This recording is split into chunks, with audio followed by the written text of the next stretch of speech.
केंद्रीय बजट में मध्यम वर्ग को मिला राहत और सुविधाएं, स्वागत योग्य, गरिमा देवी सिकारिया ने कहा। नगर निगम महापौर गरिमा देवी सिकारिया ने कहा कि वर्ष 2025-26 के केंद्रीय बजट में देश के मध्यम वर्ग को मिली राहत और सुविधाएं स्वागत योग्य हैं। 1 लाख तक की मासिक आमदनी वाले लोगों को इनकम टैक्स देने से मुक्त करना एक मध्यम वर्ग के लोगों के लिए बड़ी राहत है। इसके साथ देश के बुजुर्ग नागरिकों को टीडीएस में छूट की सीमा सालाना 50,000 से बढ़ाकर 1 लाख किए जाने का भी मैं पुरजोर से स्वागत करती हूं। वहीं देश के शहरी गरीबों की आय बढ़ाने के लिए 1 लाख करोड़ के अर्बन चैलेंज फंड जारी किए जाने की घोषणा भी शहरी क्षेत्र में गरीबी उन्मूलन के लिए काफ़ी महत्वपूर्ण है। महापौर ने कहा कि इलेक्ट्रॉनिक वाहनों में टैक्स की भारी छूट के द्वारा पर्यावरण संरक्षण को बढ़ावा मिलेगा।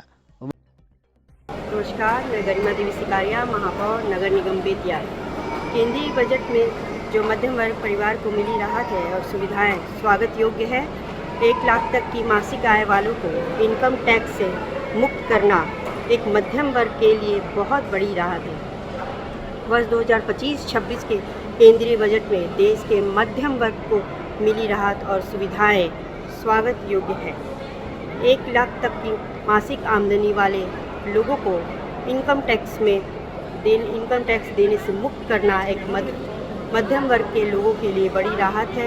इसके साथ देश के बुजुर्ग नागरिकों को टीडीएस में छूट की सीमा सालाना 50,000 से बढ़ाकर 1 लाख किए जाने का भी मैं पुरजोर स्वागत करती हूँ। वहीं देश के शहरी गरीबों की आय बढ़ाने के लिए 1 लाख करोड़ के अर्बन चैलेंज फंड को जारी किए जाने की घोषणा भी शहरी क्षेत्र में गरीबी उन्मूलन के लिए काफ़ी महत्वपूर्ण है।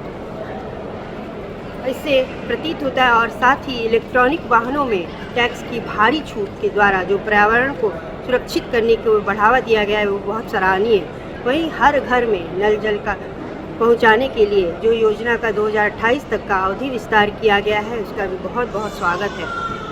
एलईडी बल्ब और एलसीडी टीवी के साथ मोबाइल फ़ोन सस्ता होने का लाभ भी समाज के गरीब और मध्यम वर्ग को राहत देने योग्य है।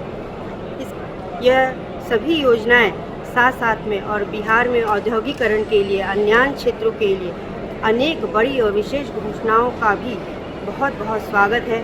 सरकार के इस कदम को मैं बहुत बहुत स्वागत करती हूँ और विशेष बधाई देती हूँ। धन्यवाद।